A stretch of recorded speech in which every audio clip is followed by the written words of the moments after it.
I ki tau i te pauri, te pō tango, te pō i au awa pō. Kia au koina te ringa ka Hawaitua. I rongo au a wairua, I ki te au a wairua. People say to me, you're so strong. No, it's not that from me. Nō rātou, nōna hoki. Mea nui tēnei. Taua tau mai hiorongo, te tinana, te waiua, te hinengaro, ka hono, ka haere ngātahi kia tū koe. Me kimi koe I tō ake tau mai hiorongo. You've got to find your own resilience because it's in there and it helps.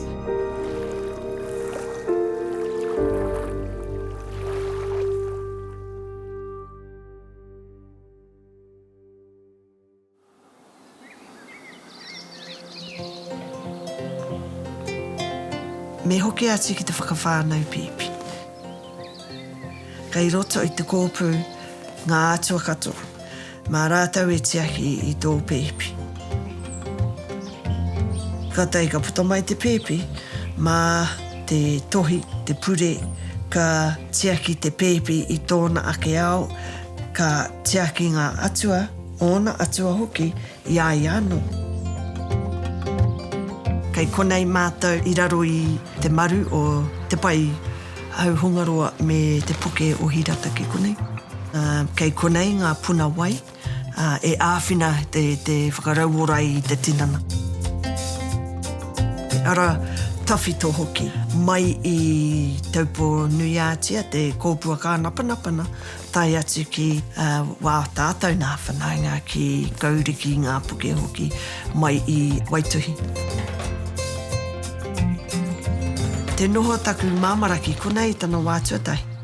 Ka me mai I ki au. Dia, tino pai tēnei. Nā te mea ka rerenga wairua ki runga ake nā. Ka re rātau I tau ki konei, engari mā koutou e āwhina atu I tā rātau nā rerenga atu.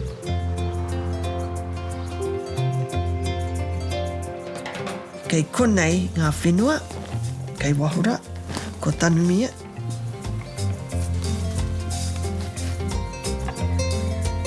Ki te noho ki konei, koina ka hono, mātou, wā mātou mahi, wā mātou whānonga hoki, ki te tiaki te whenua nei, ka tahi ka tiaki mai rātou, ia mātou. Mai te whenua, tai atu ki aia ki rungara.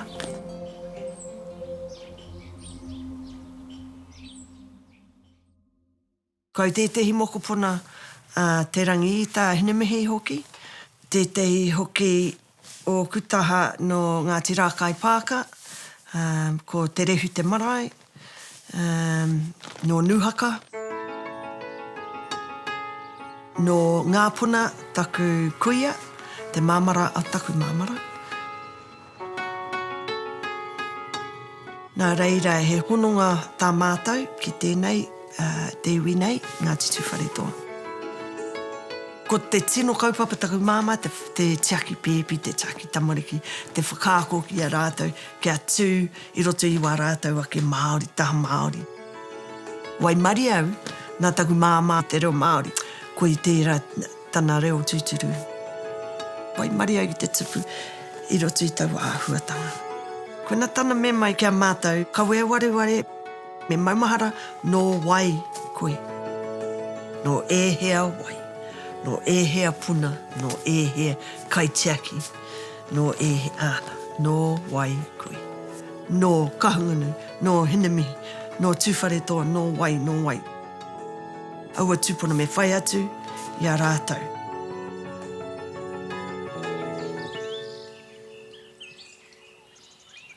Whai mātou, te whānau nei, I te tapuai o taku pāpara o aku mātua.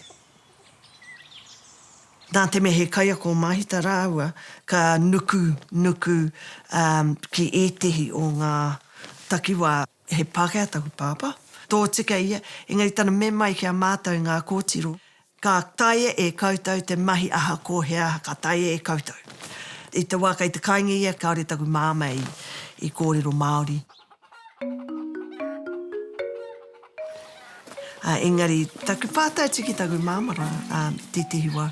Mām, ka pēhe tēnei ka mōhio ki te kōrero Māori.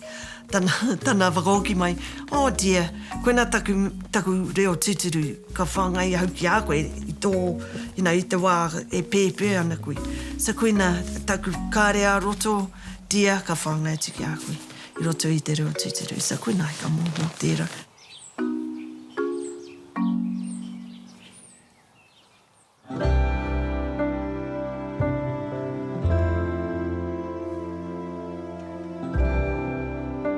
I tai atu au ki te whare wānanga o Waikato. I reira i roto e karaihe mo te reo Māori.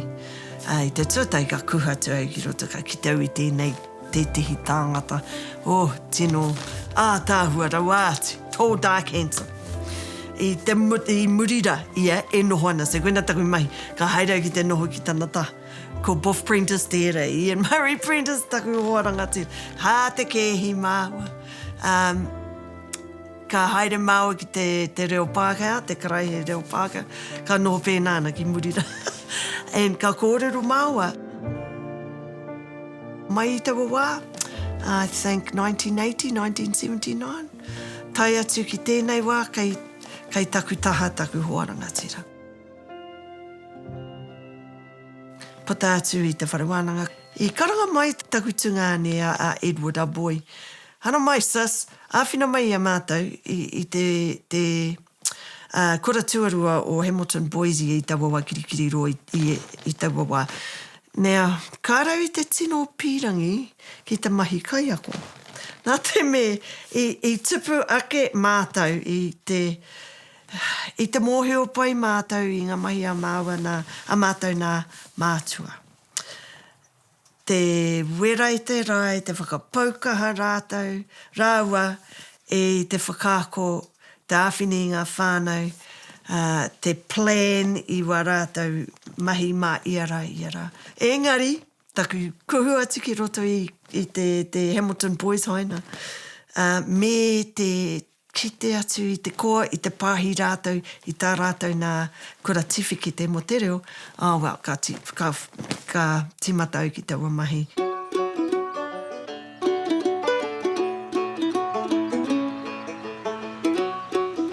Ka hara mai māua me te whakangau puaka, te whaitia, koena tā māua nā mahi I ngā wikene nā, ka hoki mai I kirikiri roa kata I ka haere ki te ngāhere, whai puaka. Ka tahi ka kite mātou I tēnei, pāmu, nā koena tā mātou pīrangi, te matarehuna, kia hoko tēnei whenua. Ko tāna whakaaro, kia au natural, kia rustic hoki, ki te taho organics, ki te mahi Māori. Koena te tikango, te kupu Māori. Tawa wā 1988, ka whānau mai a kei o Kirimangu. Ki te kāinga hoki, ka tai mai anō te mea tuarua a Marika, te hono ki Wairoa. Kei tawa tērā tā te whare kei te pātītina e whānau mai ana. Ka tai ko Honey Prentice, ka whānau mai ki konei, ki te kāinga. Koena ai ka hangai I tēnei whare. Me ona āhuatanga ngā whakāhua, ngā pikitia, ngā mea ka iri ki ngā pātū nei, hei kāinga mā ngā mokopuna kei te heke mai. Ka tahi, ka karanga mai, Hinarata Ham, o John Ham, hoki mai Miriama, ka hoki mai mātou ki te kāinga. Ka tahi, ka tīmata mātou te āwhina te reo o tūwharetoa, me te tikanga te mātāpuna, me te āwhina a Uncle Kaua matua te kanua whākataraina, me Hinarata rāua ko John, ki taua kaupapa te korohirangi.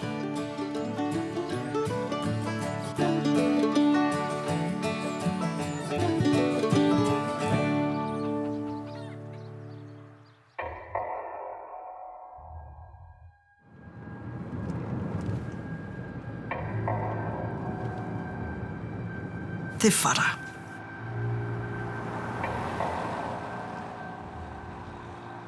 31st March 2017. I runga i te waka, i hoki mai māua, ta mahine a Honey Prentice, mai I kirikiri ro.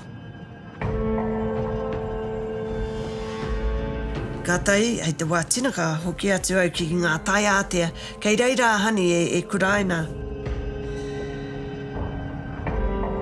Nā, taku tino ngenge fatigue ni, ka moia hui roto I te waka, me te aki ki ai, oh, you drive dear, so kuna tana mai whakarongo e ki tana mama.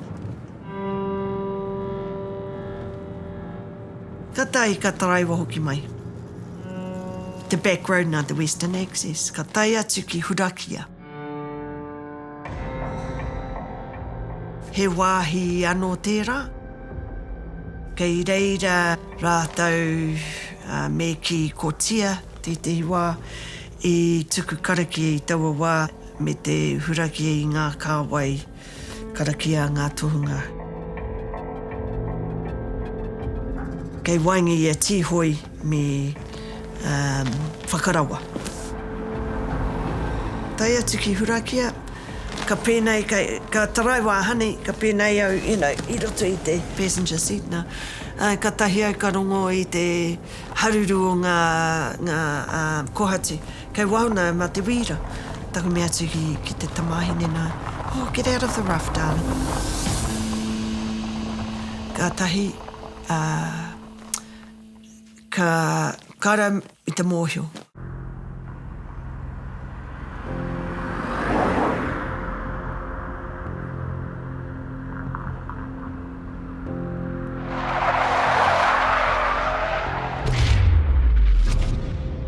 We hit a tree at 100 k's.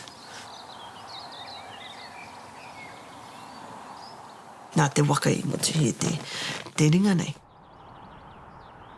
We think we were 20 minutes without anything, and we think we were knocked out with the impact. Honey Prentice, she of course came around to the driver's door to try and open it to see if she could get into me, which was all squashed. And my arm fell out, and of course she ohorere ki tērā.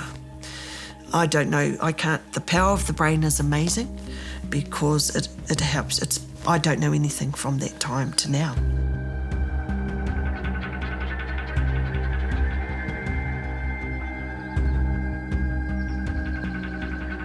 So I was helicoptered up to Waikato into ED. 6 weeks later, ka oho au me te pupuri e te ringa taku huatāne a Bofna, me te tiro atu ki runga, kare tēnei taku ceiling, kei roto au I te ICU. Te oho atu me te kōrero, te oho rere ki taku hoa. What happened? Nā, tiro atu ki taku ringa,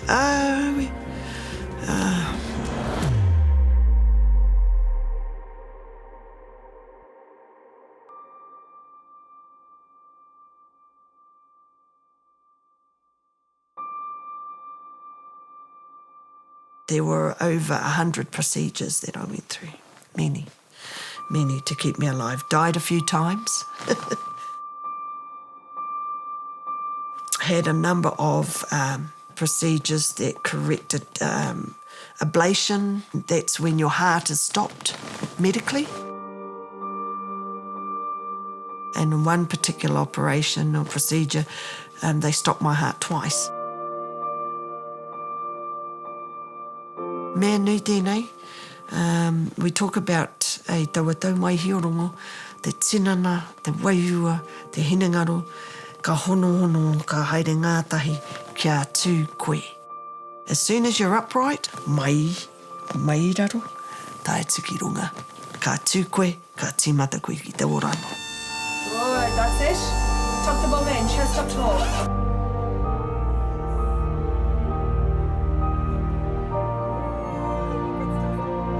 As soon as I was awake, I think about a week afterward, they stood me up with a machine. Now, from that machine kicked in the body's automatic natural response to heal itself. without that, I would still be lying there prone, probably, I would think now. Good, that's it. Tuck the bum in. This is why we go on this thing of, Māori me Māori, au natural, because the body knows and the tina and all the atua were in place to fix this up. Koina te mea kia au nei. Yeah, you can still stand. Well done. Nō tū mātauinga tāua. What else can we do? Like get up. Get up and do it.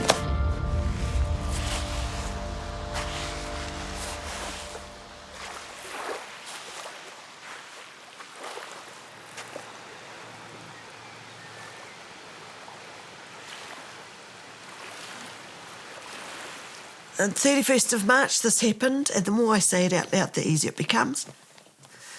And I woke up to my husband holding my hand.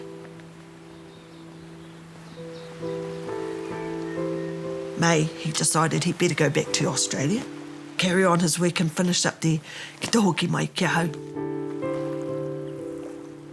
So he went back to Sydney, and part of his daily routine was to go to the gym. Tangata whai tērā, pushing these weights, 200, whatever it was. He hara mai taku whānau, and they were all crying.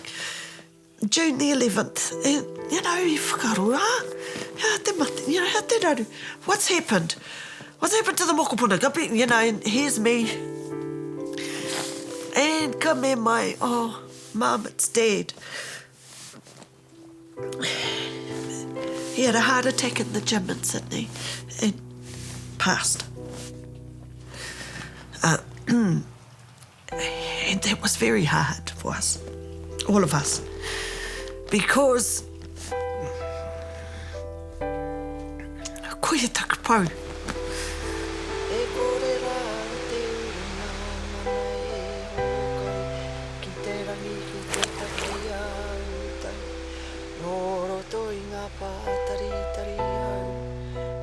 Tui pautu te rangi, tērā ka ke whakaronga, tā whaki ki te nanau I te puna whakaora. So they brought him home, and Waikato Hospital, they had a room, they opened up the sun room for him to be brought up to me, and we had, we were there.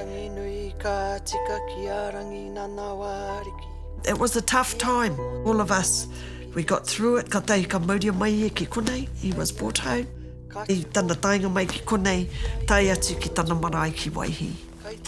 I had no worries after him being brought to me in the hospital. But it's he mea tauhau tērā. Te tangi mo tō whai aipo, engari kāre tai atu a tinana ki ai. He mea tauhau tērā. Ka rongo iai. And his last thing that he said to me before he left to go to Sydney was, I love you, dear.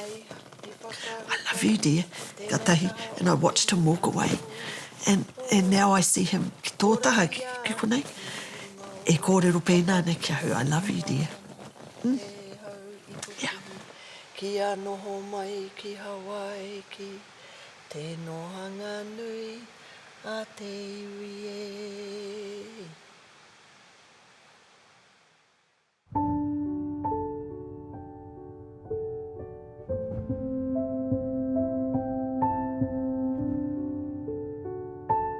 Muri te tutukitanga wakana, taua whara, I te wā, I te roto I taua moe, me ki, medically induced coma, I taua wā, I tai atu au ki reira. Ka rau I kite atu I wāku, taku māmara rātou rā, ka rau I kite atu I a rātou. Me kite atu au, te rape ka, ka mōhiu au ka haere au ki a rātou. I rongo au a wairua, I kite au a wairua, I te au māngia, te kaha. Engari, I nāia nei, ngā mea I kite au, I roto I taua moe e taua moe, ka haerau ki taua whare, te taumai hiorongo, me te noho ki rotora, me te tiro atu, me pēhe au, i roto i tēnei ao kiko, te mahi, mai i tōna whare.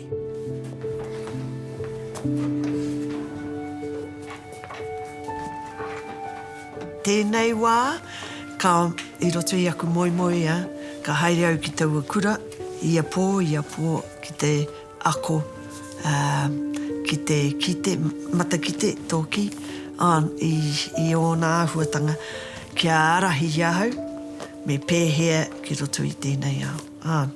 Ia pō i haere, ka teika oho, ana ka mahi.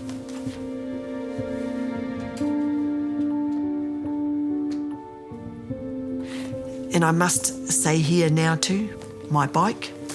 I know my sisters will kill me for saying this, but I bought a Harley Davidson, 2015. And my normality was riding my bike. You know, I used to ride to work and back.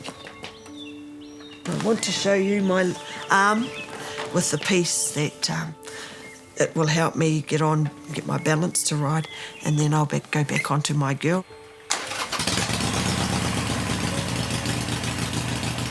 Then I will know I'm in my taumai hiorongo.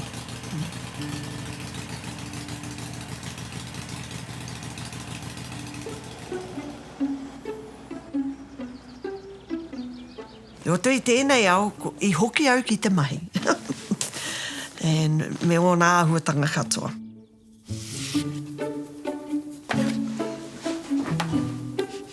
Taku mahi ki te korohirangi, puta atu au nā te pai, te whakaaro pai a tētei o tātou pakeke a Colin Rangi. Patau mai e, hara mai ki te taho te iwi, hara mai ki te mahi, te taho te iwi. Kia ora au, kei then, whakai au, was tūwharetoa cultural knowledge.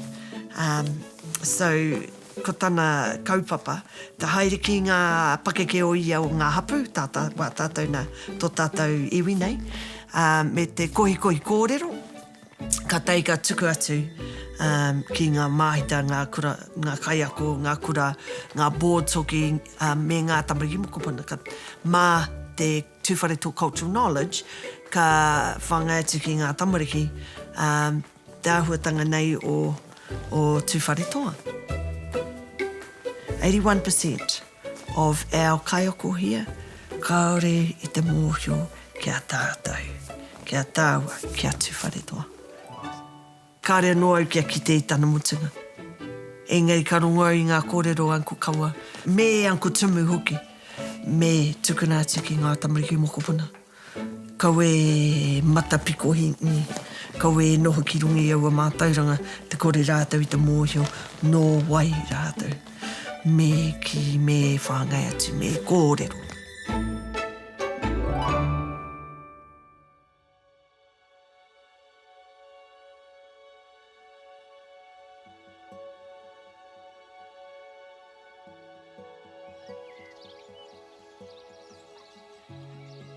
Ko tēnei te wā tuatai ka tū au tana taha me te rongo au i tana kōrero kia. Kei te kōrero māua. Te kōrero māua mo a māua nā mamai. Te mamai tonu. Engari rā ki te au i tana tipu. Hou au. Ka pai, ka kōtaku ngā kau i te ki te atu i tērā. Me kei te tūtonu i. So i roto i tōna ake tau mai hiorongo kei te pai. Te puta mai anō e te hio ana tupu.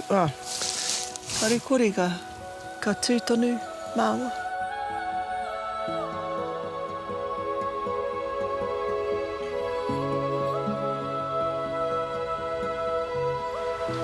Kua tau ahau te rongo kei te pai ia. Ai, he mana no tēnei, te wāhi nei. I rongo au i ngā kōrero Uncle Joba mā, Napa mā, rātau e ki mai nei, ai, he wāhi he whakatūpatotanga mā tātou mina ka haere marunga te rori nei. kia tūpato te haere. Nā te mea ko ngā kaitiaki i ngā tupua rātou ra e tiaki tonu ana i wā rātou ake whenua. Nā me mihi atu ki a rātou i te tutai, tō tai mai, a tai te putanga atu, me poroporo ake atu ki a rātou.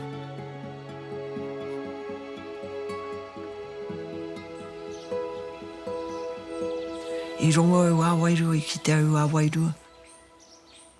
I ki te au i te pauri, te pō tango, te pō i au awa pō. Kia au koina te ringa kahuaitua, ngā pō.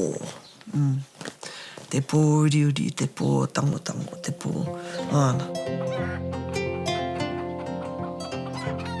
People say to me, you're so strong. No, it's not that from me. Nō rātou, nōna hoki. Nāna i tuku mai te tau mai hiorongo ki au. It was from that resilience. Nāna i noho i roto i tana mahu, tana whare. Ana, ka kite ia tātou, e kori hairana, tana uri. And it's that keeps you going. Me kimi koe i tō ake tau mai hiorongo. You've got to find your own resilience because it's in there and it helps. You know, māmama te Māori te mai. Nā te mea, kei te hono tonu te Māori tana taha wairua, kei te mōhio i taha wairua. Engei ki e te hio a tātou, ngai Māori nei, kei te aukati hia hei te taha wairua. Whakatūwherei. Ai te pai, kau e mataku. Me karaki, kei te karaki a tātou i ngā wākato, me karaki a hoki, karaki a tonutia. Ka tai e koe te heki tō ihi rangaranga, kia tai atu ki taua kura, taua whare, tau mai hiorong, ka tai e koe te mahi ahako he aha taua mai. Nā te mea, ka mōhio koe, nō wai koe.